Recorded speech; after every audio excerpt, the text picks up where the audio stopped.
magic to work, you have to truly believe in the magic.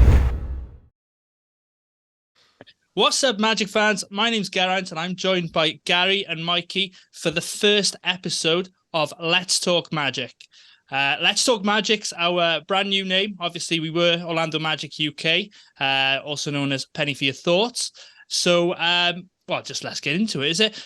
Today, we're going to be sharing some exciting news about the rebrand. So I'll get to that in a little bit. Talking about Cole Anthony's extension. I can already see a smile on somebody's face if you're watching on YouTube, and of course our opening game of the season against the Houston Rockets. So I'm joined by Sunderland's finest. He's on deck tonight. How are we, Gary? Well, on the back of an extension and just a goat being the goat, I'm good. How are you? I'm good, thank you, mate. I won't give it too much away unless somebody hasn't, seen the result. But I'm sure we'll get to that in a second. But I'm very well, thank you, mate. And he is back. About time too, Mr. Clark. Shady's good to back. Have you, mate. How the devil are you? I'm doing well, mate. It's great to have Magic Basketball back. JI is back. I'm back. You guys know I've been busy setting up my own business part-time in my own time, so that's sort of taken over the last few weeks.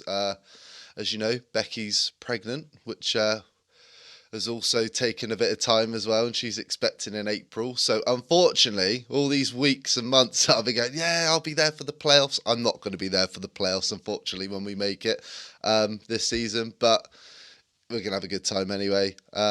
But yeah, it's great to be back. Magic Basketball's back. So let's get into it. Yeah. And I'm just going to mention the rebrand now, but kudos to you. You've been so busy putting these images together, getting us all set up, changing the website over, which I'll mention in a second, but just wanted to... That hasn't been done yet, but it's coming. No. But you've got everything lined up. So kudos to you there then, mate. So if you've been following us for a while, you'll know that, our goal has been to help the Orlando Magic fan community here in the UK. We've got a great Magic fan community who've supported a lot of our work that we do. That includes the content we post on our website. We nearly up to about 150 episodes or so in terms of the podcast. We're really fortunate to have so many, great guests on. Because of a new partnership, Mikey, Paul, Gary and myself spent a lot of time evaluating what we do and decided to make some changes. So essentially, that's all we're doing, as I've mentioned, is retiring Orlando Magic UK and the Penny for Your Thoughts podcast. Something that we felt is the right thing to do, given this new opportunity we've got. Our content's going to stay exactly the same on social media, the website, the podcast, but just under a new name, which is Let's Talk Magic. So hopefully you can get on board and support us with that. That'd be fantastic. Mikey's going to be changing the website from orlandomagicuk.com to letstalkmagic.com. Where you continue to find Magic news, updates, schedules, UK dates, times, etc. Our Visiting Orlando page for advice from the four of us if you're going to Central Florida or a Magic game, and links to our newly named podcast, Let's Talk Magic. So be here already. So you've obviously been doing the right thing and following. Our graphic designs will be, very similar. Mikey's got, I love what he's done, actually. He's got the classic star on the logo. It's just iconic. So, that's brilliant. The design is going to be pretty much the same. New name, new logo, featuring the star. I don't know why you don't do this for a job, mate. Just a laugh, isn't it? That's all it is. Yeah. Oh, you're very good at it. You're very good. But basically, long story short, it's the same nonsense, just a different name. Exactly the same. It's like... marathon and Snickers, isn't it? Nothing's really changed. So, and for our American listeners, basically that's just a chocolate rebrand in the UK. That was just nonsense, wasn't it? And before we get on to Magic news, etc., we just need to shout out our Patreon. Basically, the Patreon, if you don't know, is something that will help support us and what we do. It gives you perks such as access to competitions, a monthly Patreon call, which we had on Wednesday night this week, which was just before opening night, which was a lot of fun. As you might be aware, you've got 3 options. You've got the O'Neill tier at £2, you've got the Anderson tier at £5, or the McGrady at £10 a month. So I'll just give a Patreon shout out to Ollie Law, to Gary Clark, Angus Craig, Dylan Holden, Alan Kane, Tom Soane, Mark Joss, Sean Moore, Drummy Drum, Paolo and Franz Warmth, Liam Radbourne, Andy Lindley, Stuart Benzies. Thank you ever so much for your support, guys. We really, really do appreciate it. If anybody else wants to join, we've obviously got a prize giveaway for October, which we'll be drawing in a couple of days on the 1st of November. So you've got a few days to get in, either on the Anderson or the McGrady tier. So, yeah, good luck if you do join. And if you're already in there, we'll let you know how that goes in our Discord chat. So, right. Magic basketball, guys, brings a smile to our faces every week. So we played the Houston Rockets on Wednesday night. Comfortable winners, 116-86. Cole Anthony scoring 20 points, 8 rebounds, as the Magic got their largest ever opening night win in franchise history. Anthony, I got to focus on him because, Gary's going to be like a Cheshire cat. Went 8 for 12 from the field, played 24 minutes in a reserve role, but he played absolutely fantastically. We got 19 points out of Franz Wagner, and a balanced attack which featured 6 players scoring in double figures. So I'll come to you, Mikey, first. That was a lot of fun, wasn't it? Amway sounded like it was rocking. What was your reaction? I know you were only able to watch it the afternoon after. And tell us your thoughts on the atmosphere, what you saw. Yeah, well, it was great to see throwback Stars jerseys and the court to match. That was the first thing. And then watching all the player introductions, first game of the season, that all gets us excited. But I think this year's very different. There was obviously a lot of energy on Wednesday night's game from the crowd. The excitement's there. But I think for the first time in 10 plus years, we've actually got real expectations of what we think this team can achieve this year. And it's a stepping stone to where we think we're going to be in hopefully 5 years' time. But the atmosphere sounded great. I mean, it was almost playoff-like for stretches. I mean, you even look at the end of the game. We'll talk about the game in a minute, but like Anthony's Black's block that got overturned and the crowd getting excited because they were all calling for the coach's challenge and the players are swinging their finger. Everyone was just having a great time. They were just having a ball. And it was great to see. The game itself, though, obviously we got off to a good start. I think we outscored them by 9 in the first quarter. Unfortunately, my league pass decided to cut off at 6 o'clock in the morning when I was watching it, so I had to wait till later in the day to come home to see the second half. And then the key stretch was really that third quarter when Houston pulled to within 1 after we led by double digits at halftime. And then really it was the bench that changed the game. They steamrolled Houston and they had no answer for us. And then after that, it looked plain sailing. It's funny because Gary actually rang me earlier in the week and we were talking about the Houston game. And I said, I cannot wait to walk all over Houston. And Gary was going, no, I think it's going to be a difficult game. And that just shows the level of expectation from this team this year, that you think you're expecting to go out and beat teams now and beat them well, not just come away with a W and scrape it in the last couple of minutes or whatever. But I thought the starters were sluggish to start the second half, but we know how good that unit can be. They made life hard on Houston throughout the game. The size, the ball pressure, Jalen Suggs especially caused them a lot of problems on the defensive end. But really, that second unit, Gary rang me this morning on the way to work, yeah. And we were talking about the second unit, and there's just a really good balance with that second unit. There's 5 players there that are all capable of knocking down threes. Gary said, and he's right, Cole Anthony and Gary Harris are both capable of starting on a lot of NBA teams, and that's our second unit. Joe Ingles and Mo Wagner both play with that little bit of an edge. Ingles can handle the ball, he can play make.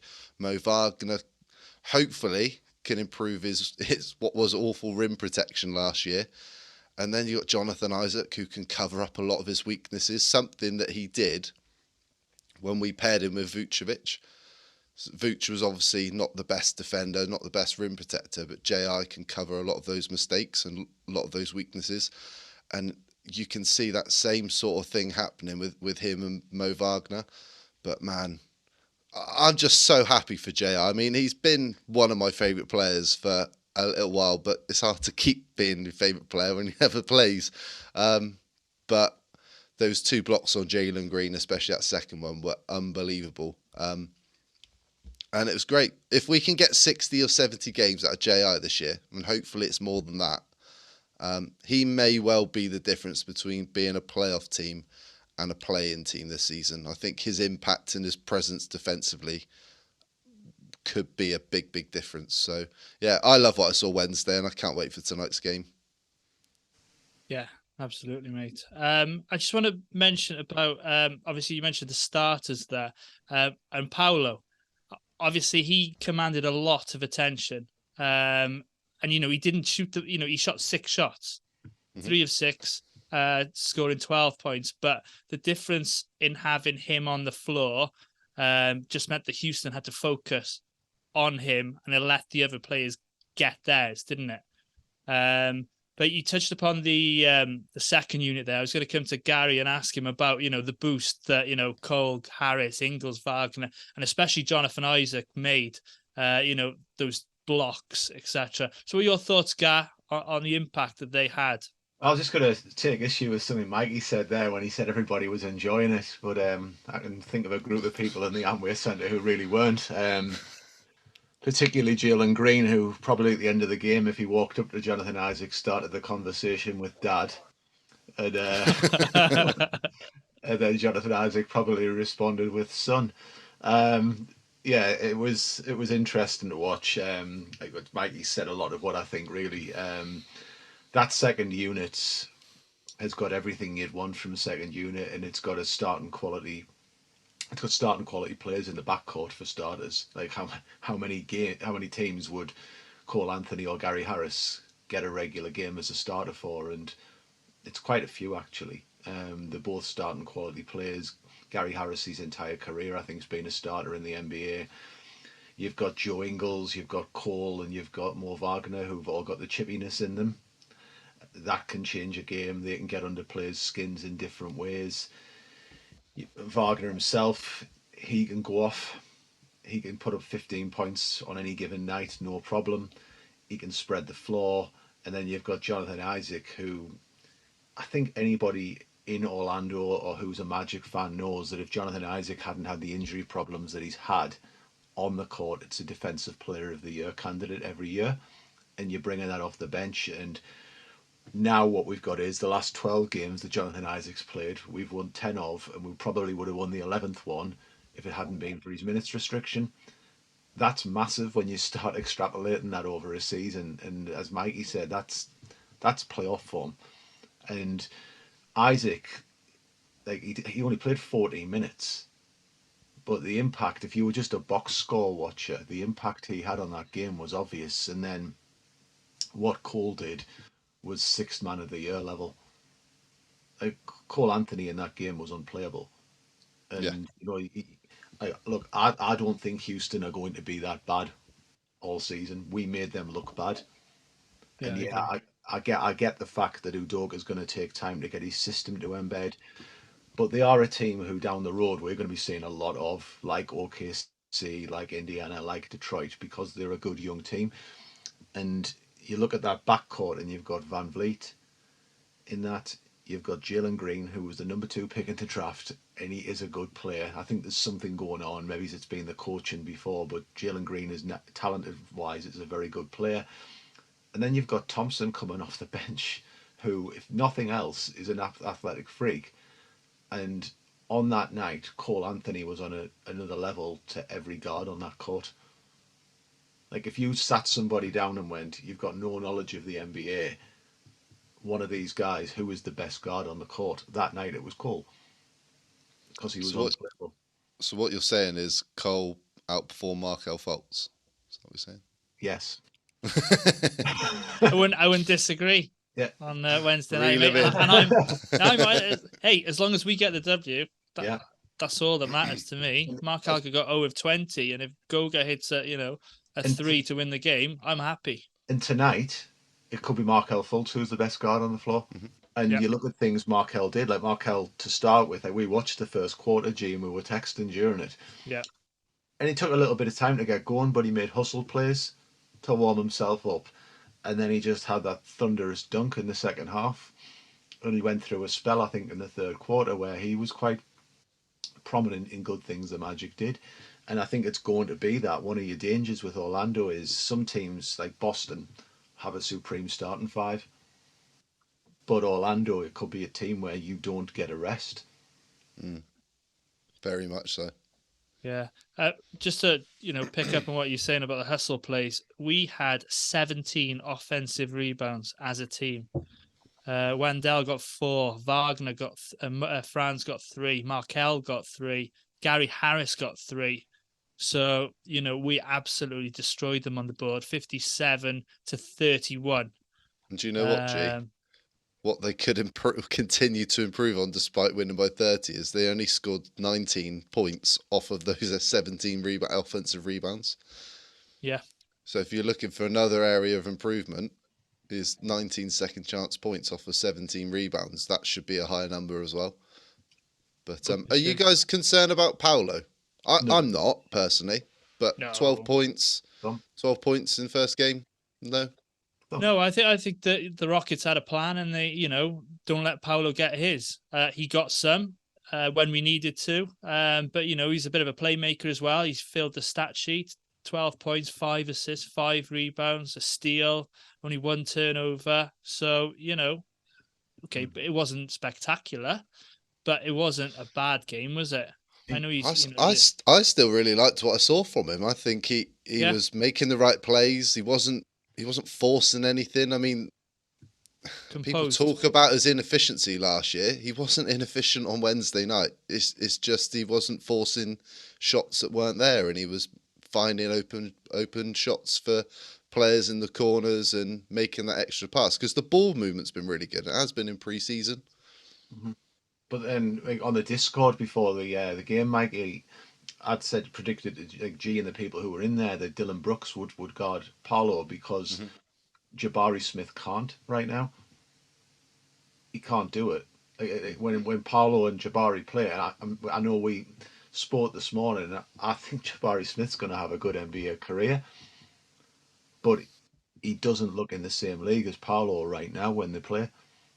And that's like the difference between the 1 and the 3 pick. So they threw Dylan Brooks at him, and the whispers are that Paolo's playing with an injured thumb. Well, basketball's gonna be affected if you're playing and you've got an injured thumb. That it's not going to be the same range of motion for you. So I think Paolo did what we needed him to do. He sucked up the defense and freed up other guys to do damage. And I'll say it again: Houston aren't a bad team, but the only player on the Rockets who came out of that game with any credit was Şengün. And you've been on the Şengün train for a while, haven't you? Well, I was looking at him for the draft pick when we drafted Franz. I was looking at Şengün then, but he was the only player on the court I felt out of a talented unit, because they are, and Udoka's message will embed, but he was the only one who looked pretty good. Yeah. Nobody else did. I was shocked at Jalen and Jabari, how they looked in that game. And apart from the third quarter, Van Vliet was terrible in the first half. He was awful. He was. And Dylan Brooks did what he needed to do. He contained Banchero, so I guess you could say, well, was he terrible, or was he just guarded really, really well? Because Fultz and Jalen Suggs smothered him. They did, but what happened when he played for the Raptors? We know he scored 54 on us. Yeah. And that's at the end of the day, Van Vliet can do that. And yeah, you're right, Mikey, it's how we've guarded him, but that contract that's been handed out to him, you would expect him against an unfancied Orlando team in some circles that surely all-star Fred Van Vliet should be putting 30 on us or 20 on us. And then when he didn't. I just have, and I think Houston are going to be fine long term. I do, but I just synchronized drinking. Um, I paused a little bit because I saw Gary going for it. I think Houston are going to be fine long term, but there are vibes of like those like 2015, 2016 Magic teams. Like you think when we signed like Channing Frye and made a trade for Serge Ibaka, you bring in these players that you think are going to help, and it just, I don't know, the dynamic's not quite right. It might, obviously it's one game, it's one really small sample size. We come out the gates and they didn't know what to do with us for large stretches of that game, but I just get that feeling a little bit with Houston, if I'm honest. I think Van Vliet and Brooks are better than anything we signed in that period, and I think Jabari Smith and Jalen Green and Sengun are better than any other guys. You could make a case for Oladipo, but they're better than Aaron Gordon and players like that. Yeah. Yeah, that's fair. It has got such a good feeling at the moment, hasn't it? I mean, we're not going to get too carried away because there's only one game, but seeing the team, like you said about Black and the whole team supporting him to get the challenge. Coach Tibbetts yesterday, Mikey put it up on X or Twitter. His sort of speech that was quite funny to watch if you haven't seen it, but it does feel a lot different to previous years, doesn't it, guys? 100%. Yeah. It's expectation, G. It's expectation. Yeah. And how gutted were you that you weren't there? Me personally? Well, all of us really, isn't it? Because this time last year, you guys were there. I was supposed to be there. And just watching, all the videos. We watched Kyle from View from the Cheap Seats video. Go and watch that if you haven't seen it. He's done a little game day sort of video showing you what's in the shop and, the whole experience of being at Amway is very good.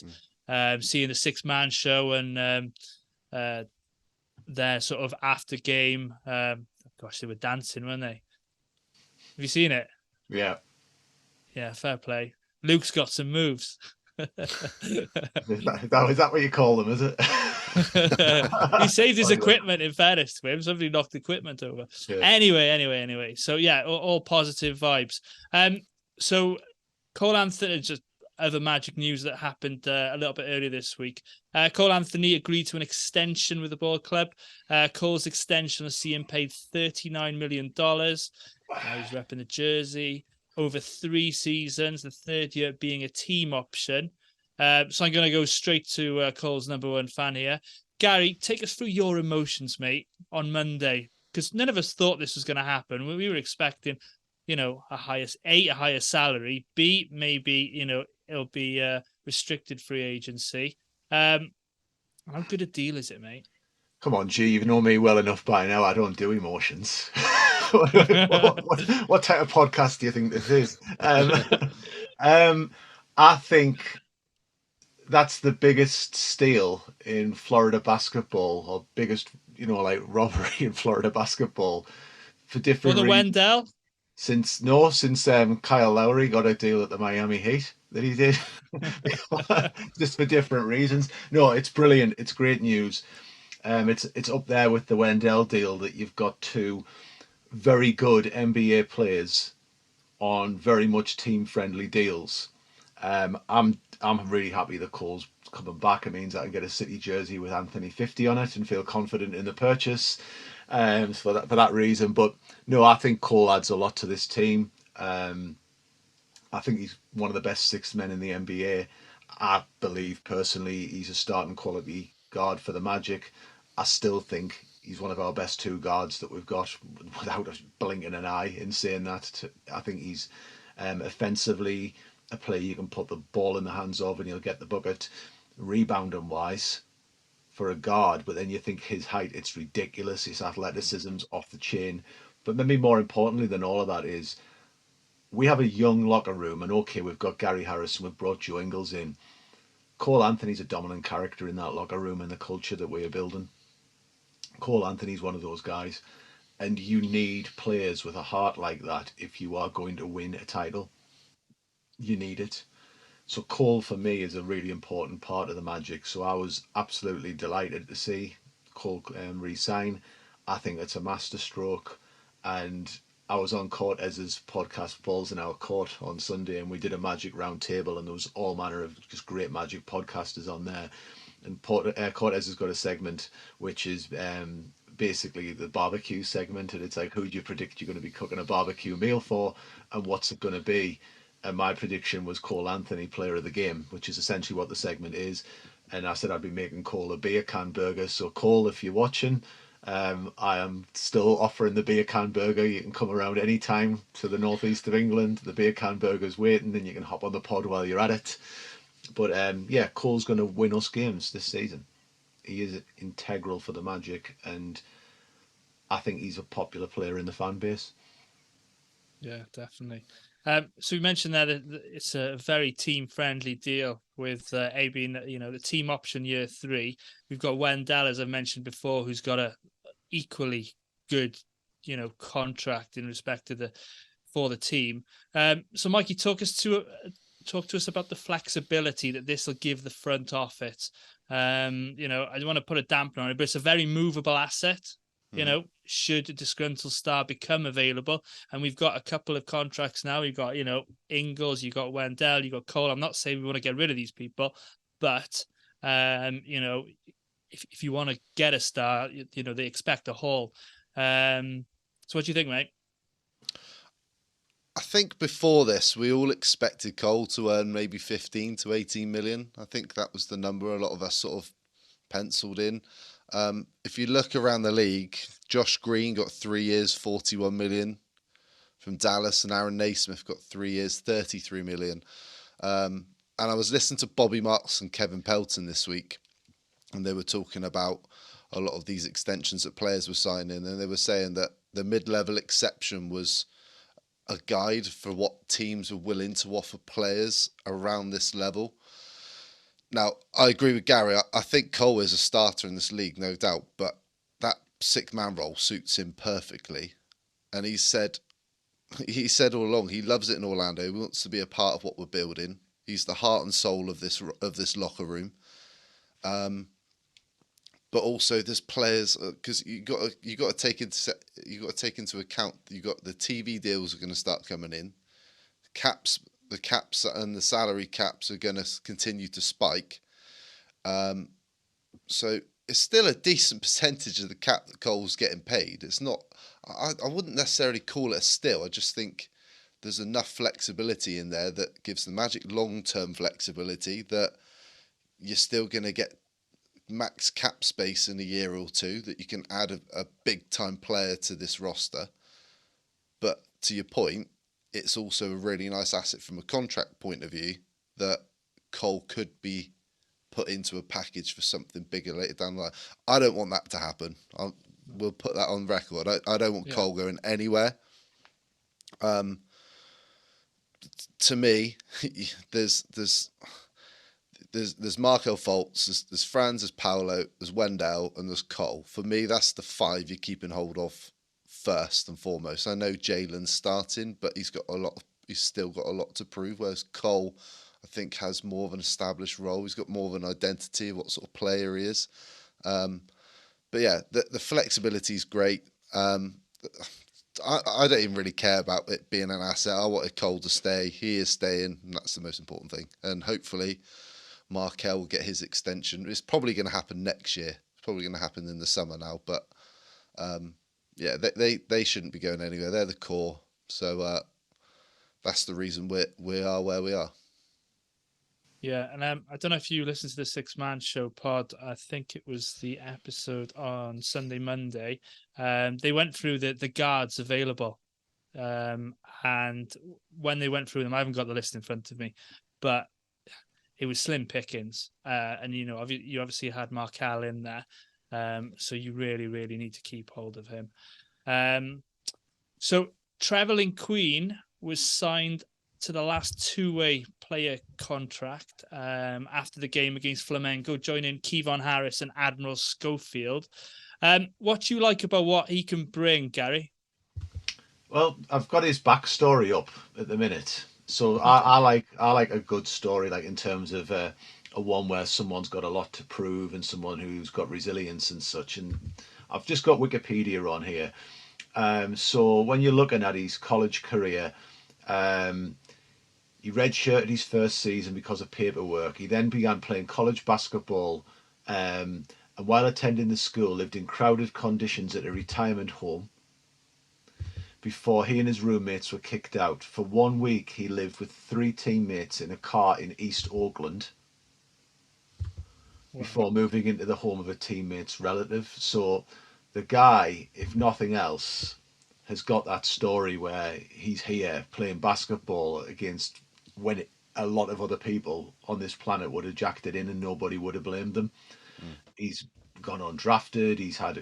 But he also, look at him, he's won the finals MVP in the G League.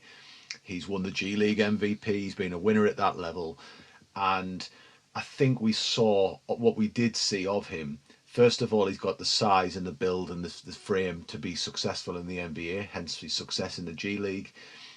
He comes in looking for a role, so I don't think there's an ego there, and that echoes how he acted on the bench and in the warm and in the introductions the other night. And if nothing else, I think he's explosive, and he's going to get. If at any point we do need him, he's going to give us 150% from that position. And really, for signing someone, like in that position, the guys we've got, Kevon Harris, him, Admiral Schofield, that's what you get. They are trying to prove a point, but they're also team guys. And I think, was I disappointed not to see Matt McClung get that? Yes, if I'm being honest. But at the same point in time, I've got no problem. I've got no problem with where it's gone. It's earned. I believe in a meritocracy. You get what you work for what you get. Well, he's going to put the work in, and if he earns a roster spot and he's getting minutes for the Magic, fair play to him. Good luck. Yeah, no, absolutely well said, mate. So today the Magic released the City Edition jersey on the social media. We had seen sort of leaks in the last couple of days. So if anybody who hasn't seen it, it's basically got Orlando across the front with the star, which we all love. It's dark navy, I'd say, with faint pinstripes, continuing with the Kingdom on the Rise theme. Happy with it, Mikey? Like it? It's all right. I'm going to be honest. I like the Kingdom on the Rise. I just wish they'd gone a different way with the City jersey. It's obviously a little bit of a reverse of last year's black jersey with the dark navy blue in as like the accents and around the collar and things like that. But it's all right.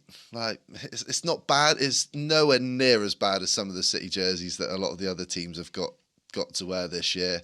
I said to Gary that Dave, I don't know if you follow Rob Perez on X, if you've seen his thread ranking all the City jerseys this year, and I think ours is like ranked like 3rd or 4th on that list. So the fact that we're like, this one's all right, that goes to show how bad some of these City jerseys are this year. But it's all right. I'm not going to buy it. The fact that the stars on it is a step in the right direction. But other than that, it's all right. Yeah. So, I'm putting my money into a classic jersey if I'm buying one this year. Yeah. Period. So you're going to get a cold one, Gar? Of course, I'm getting a cold one after the good news. How could I? I have to honour the goat in some way. Good man. Good man. Will it be a Markel Fultz one for you, G? Absolutely, mate. Absolutely. There we go. Yeah, you got it. Got to add to the collection. You can just drop you one off next time he's sitting in your room filming a video. Yeah, I know. So we're just going to get on to our predictions. We did this a couple of weeks ago on the podcast where we thought we sort of ran through the predictions for the East. But I just want to sort of go over them very quickly. We're not going to bother with the West because, this is a Magic podcast. The East is the focus. So I'll come to you first, Mikey. Can you just run through your 15-1? It sounds like a quiz show now. You get the reference if you're old like us. So yeah, crack on, mate. 15. Who have you got at 15? I've got Washington at 15. I broke mine down into 4 tiers. I sort of half explained it to you before we recorded. My tier 4, I've put just not very good is Washington and Detroit. That's my top bottom. Oh, two. really? Okay. Yeah. Okay. So that's 15 and 14. Let's get your 15 and 14, Gar. Right. We'll go 2 by 2 as the Animals did. So I've got Washington bottom. Yeah. And then this is going to get probably some. I've got Brooklyn. Have you? Okay. Love it. I got Charlotte at 15 because obviously, the problems they got off court, and I don't know. And then I got 14. I got Washington, so not too dissimilar. Mm-hmm. Go with your next grouping, Mikey. So tier 3, I've got 8 teams, and I can't separate these 8 teams. So I've got. So you've got 6 through 13 here. So go 13 to 10. Right. So I've got Charlotte 13. I think, despite all the issues that they've got, if LaMelo's healthy this year, they're still better than Detroit and Washington in my eyes. Like, you got Steve Clifford coaching them. He's not going to take it easy on them this year. I mean, we're only talking one spot. It's not a big deal. So 13, I've got Charlotte, and 12, I've got Chicago. Okay. Gary? 13, I've got Charlotte. 12, I've got Chicago. I don't think Charlotte are that bad. I think it's going to be, again, as we're saying, off the court. I think Steve Clifford's shown with us that there's times when he can have a group of players who maybe don't look that great. Like in terms of what the NBA would like to show on TV, even though they've got LaMelo Ball. But he can get a team to win or put up more wins than you would think. And I do think they've got talent there. LaMelo Ball is a good player, a very good player as it goes. Rozier can do it in this level. He's proven. Hayward, it's the injuries. I think Brandon Miller's better than people have been saying he is. He's just got to be efficient for them. PJ Washington's a decent NBA player. Miles Bridges, if he does feature for them, who knows? He was a borderline all-star. They've got talent on that team. They do have talent. They've got an experienced NBA coach, but it's in that asterisk now, I guess, of there's only really one, for me, really, really, really bad team, which is Washington. Any other team could beat any other team on any given night as it stands. And then Chicago, I just see it as they're on the edge of a blow-up. Well, they already had a team meeting after one game, didn't they? Zach LaVine's there's been rumours about him on his way out, etc. So you could see it. It just doesn't have the air of a happy camp or a happy fan base. So I've got Chicago there. It's a shame we don't have their draft pick this year, isn't it? So 13 for me. I got Brooklyn at 13. I've been quite vocal about this all summer. I don't think they're that good. They obviously ran Cleveland close on opening night for them. So could be wrong, but 12 then I've got the Toronto Raptors. Okay. So let's go with your 11 and 10, Mikey. Okay, I forgot to clarify, this tier is my playoff play-in mix. I couldn't decide between them. So 11 I've got Brooklyn, and 10 I've got Toronto. Okay. Gary?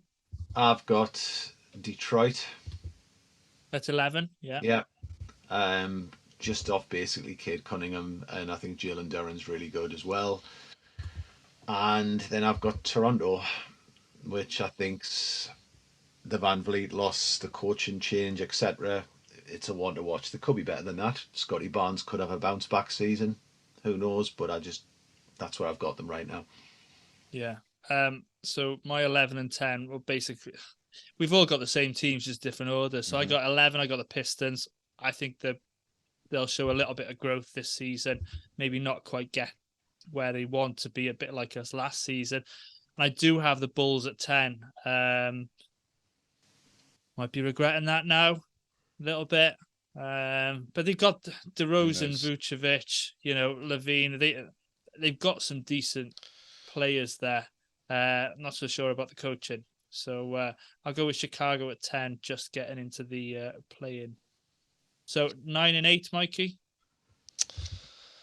I've got Atlanta 9. I've got the Miami Heat at 8. And I'll reveal the next ones after that. But, after the break. I just think there's really 6. There's 5 or 6 teams there that could all be playing teams, and yeah, I'm gonna let you go. Go. We got. I was not going to reveal too much. I've gone the Atlanta Hawks at 9. So we've all got the Atlanta Hawks at 9, basically. Yeah, and I think Jalen Johnson can take a leap for them this season, and I do expect that he might make his way into the starting lineup. They could be higher, but it's going to depend on Trae Young and Murray. But they do have, I believe, a good coach in Quinn Snyder. So I've got them at 9. And at 8, I've got the Orlando Magic. Ooh. There we are. Glass half full or half empty. Think about to get to that point and how tight the East's going to be. Yeah, no, that's fair, man. I think it'll be fairly tight, and that's a big leap. Yeah, absolutely. I got the Hawks at 9, as I've just mentioned before. I've got the Pacers at 8. Okay. I do, and I'm expecting to hear the Pacers soon on your on your list, Mikey. So I'll let you reveal your 7 and 6. Well, 7, I've got the Orlando Magic, which would actually set up the Miami Heat and the Magic in the first playing game. That's right, isn't it? 7 play 8. 7 play 8 first, and then the loser plays the winner of 9 versus 10. Yeah, that's right. I was really close to putting us 6. But I've got the Indiana Pacers at 6. I just think last season, what were they, the 4th seed until, mid-January, end of January, before Tyrese Halliburton got injured, and then the cliff fell away from them. I just think the Pacers, and then you got Rick Carlisle coaching them.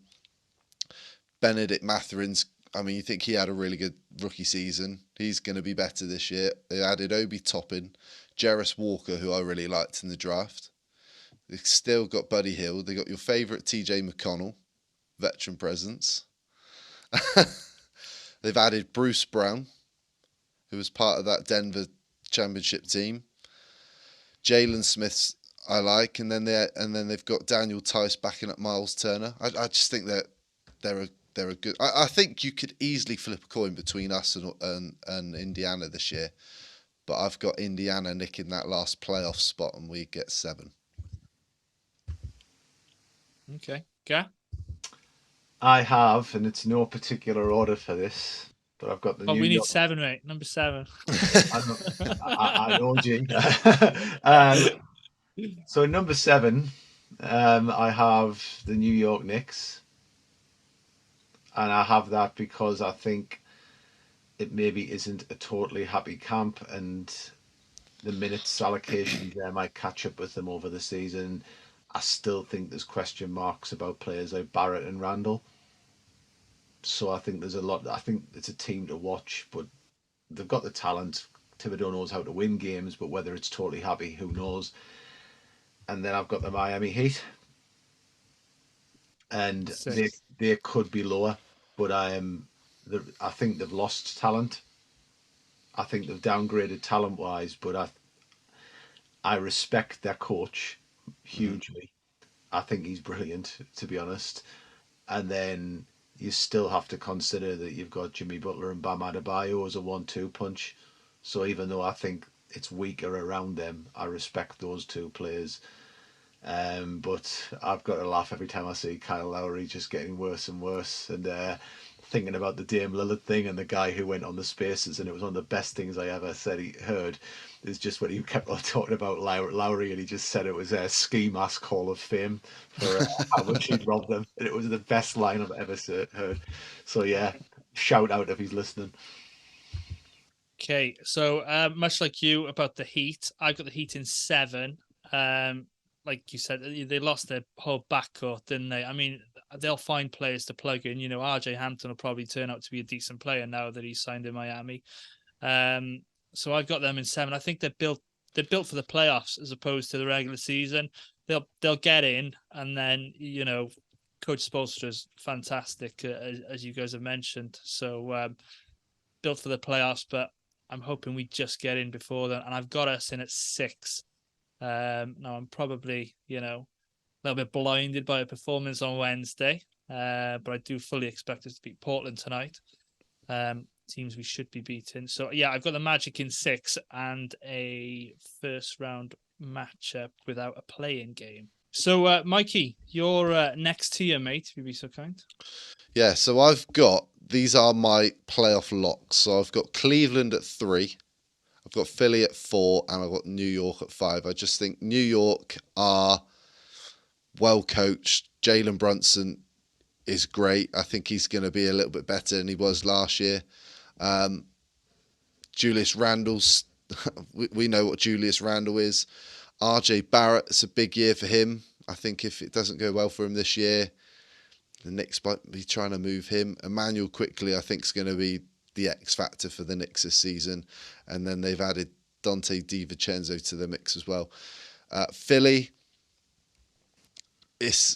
who knows with Philly? I mean, James Harden, they've still got that hanging over their head.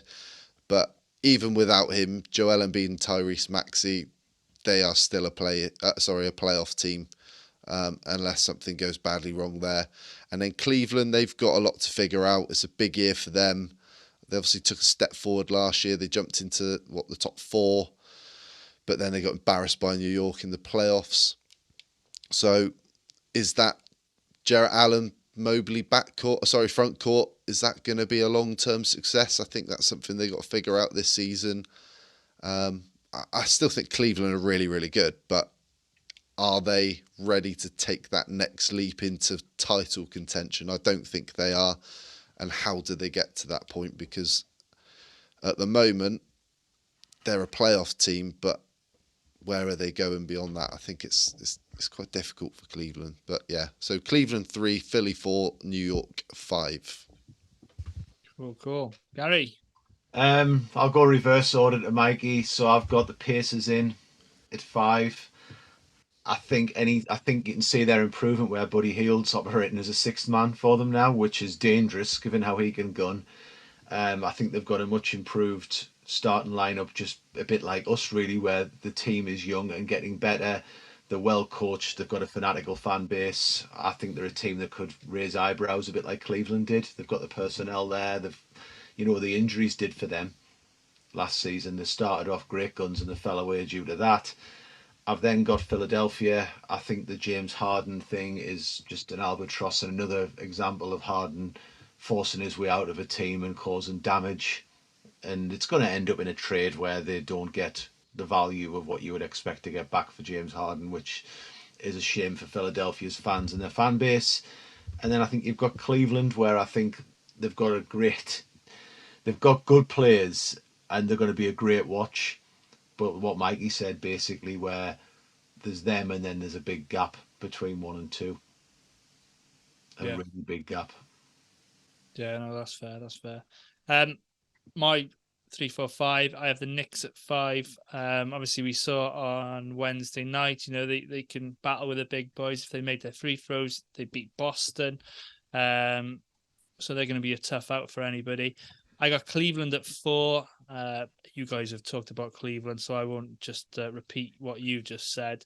But obviously, they're in a situation that if Mitchell is a free agent end of the season, if he doesn't think the future's in Cleveland, then they're going to be in trouble thereafter because they've put all their chips in with him, really, haven't they? Trading for him, etc.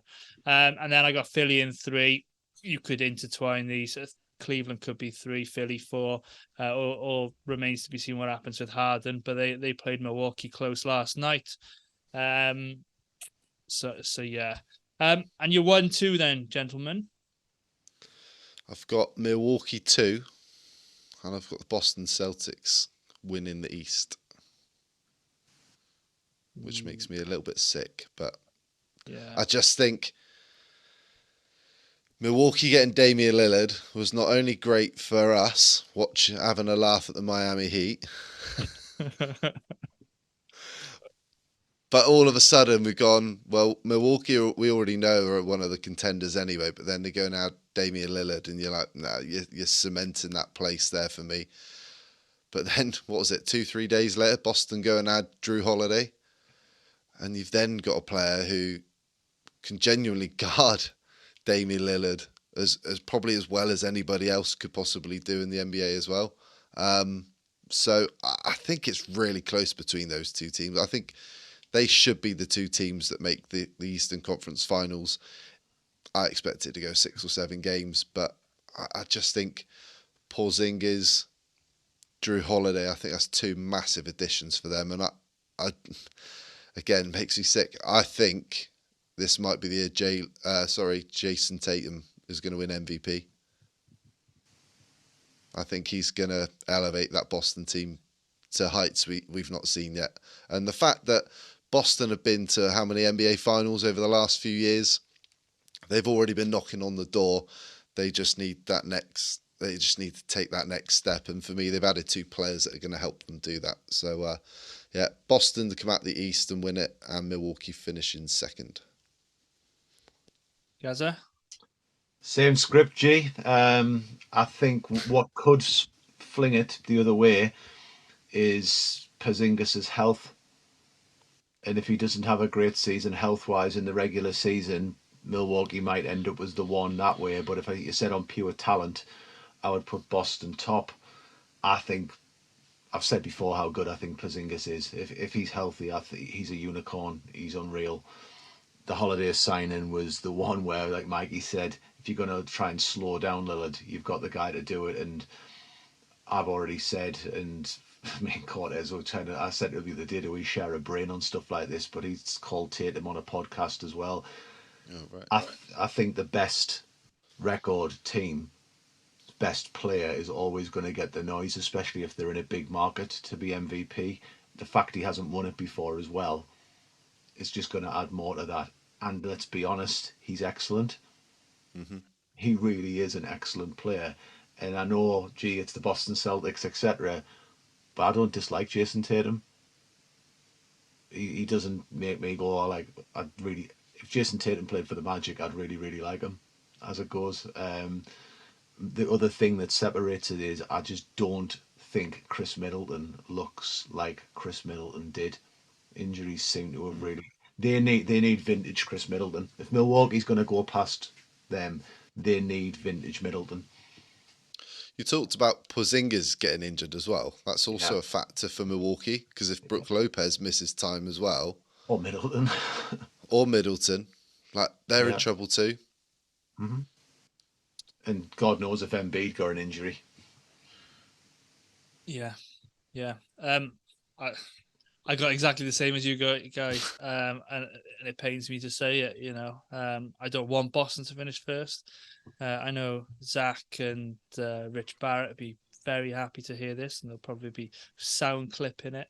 But no, I think the Boston Celtics do have the deepest roster in the East, and you expect to see them in the NBA in the Eastern Conference Finals at least. I'm hoping Milwaukee. If it was Milwaukee and Boston, we'd all be Milwaukee fans. But we won't need to be. We'll be playing them.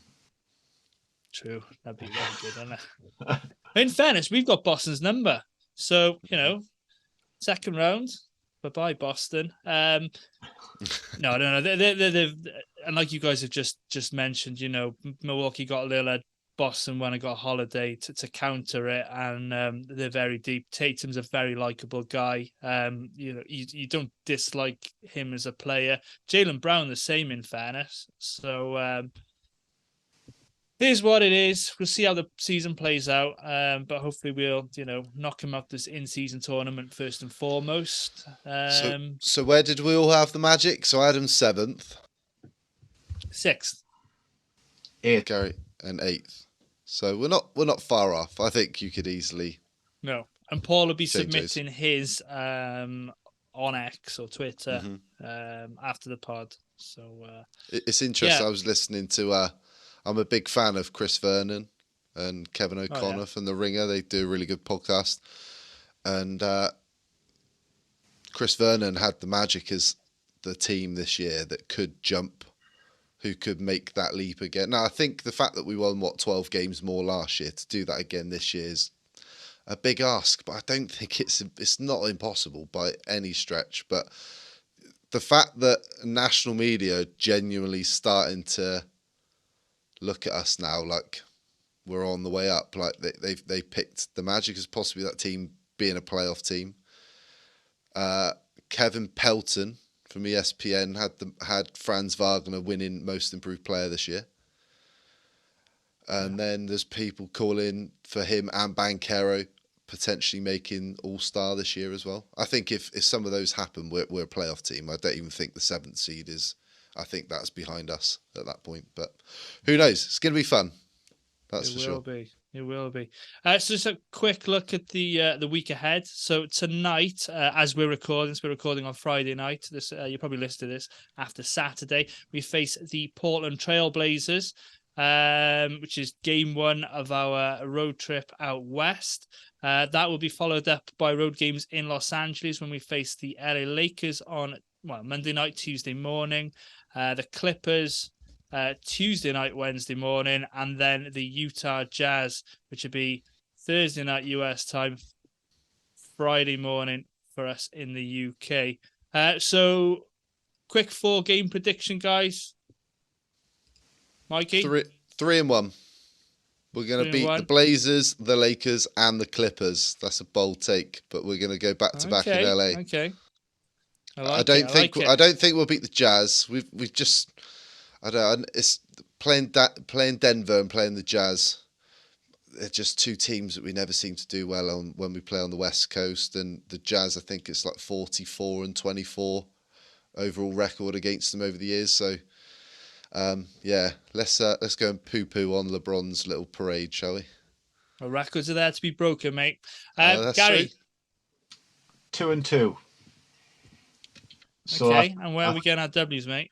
I'm hoping against Portland to start with. I said it on Cortez's pod, I'm interested in what happens with Ayton this season. He didn't get off to a great start the other night, but it's either going to be make or break for him and his legacy. What happens here? Is he going to be a 20-10 guy who takes a young team on, or is he going to be the Ayton I've seen when I've watched him play live that hasn't been very good? So I'm going to go for that one. I think the LA games will be hard, and if you said to me we're going to beat the Lakers, I'd rather beat them in the Amway, which is a little hint how I think that one might go. But I think we might struggle against the Lakers and the Clippers if the Clippers don't load manage their team. But I noticed John Collins is playing for the Utah Jazz, and last I checked, Dad's coming home from work. He's going to pay him a visit again. So you're watching that game, and you might have seen the Jonathan Isaac back, John. If you're watching this, which I'm sure you are, well, he's coming home soon. So Good stuff. I forgot to cheat. I'm going to go 3-1. There's an expectation, like we've mentioned, to beat Portland. Fully expect us to watch that come back and bite me in the proverbial. And then, we're beating the Lakers. I'll wind my mate Simon Peasley up at work, who's a Laker fan. And then I think we might drop the Clipper game back to back. And then I think we're better than Utah. So I'm going to go 3-1. Beat the Jazz, beat the Lakers, and beat the Portland Trail Blazers. How do we beat the Lakers? Because let's be honest, out of all these 4 games, that's the one we really want. Yes, it is. And when you look at matchups, how are we going to win that game? Smothering defense. Yeah. Running, fast break opportunities, run them off their floor. That's what I'm thinking. And I think Paolo will probably get that game. Franz will be cold-blooded. And I can't remember how many minutes LeBron played this week. He obviously played a shed load last night because I saw that game. But I didn't see the game on Tuesday night. But did he not play much from what I gather? So there might be a little bit of load management. I'll be honest, I watched the 10 minutes highlights and that's all I managed to get around to watching. But I know that the Lakers, from speaking to Simon, he said they're playing the Sacramento Kings the night before that. So It's their second night of a back-to-back. So that's my sort of logic for beating the Lakers for the first time next week before we beat them second time. If I was you going, go? if I was going to beat the Lakers, I'd start off with where Jalen Suggs, I'd tell him to put the clamps on Austin Reeves because he seems to be their third option. So I'm like, really make his night of misery and lock him up. I would then think about if that's a night where I want Jonathan Isaac to play bigger minutes. I'm like putting Jonathan Isaac to hound Anthony Davis. Yeah. Like absolutely make his life a misery. I don't care what he does on the offensive end, just make his life a misery. Joe Ingles maybe get into people's heads a little bit when he's on with the second unit, upset a couple of people, let Moore talk trash.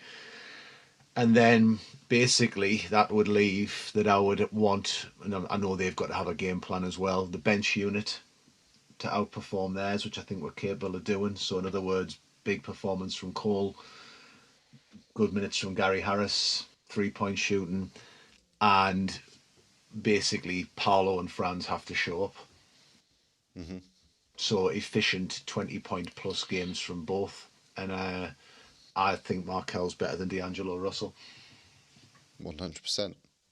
Yeah. I just look at there was 3 stats that I wrote down about the Houston game, and I think if we can replicate 2 or 3 of these on whatever night we play them, I can't remember what night it is now. The Lakers game.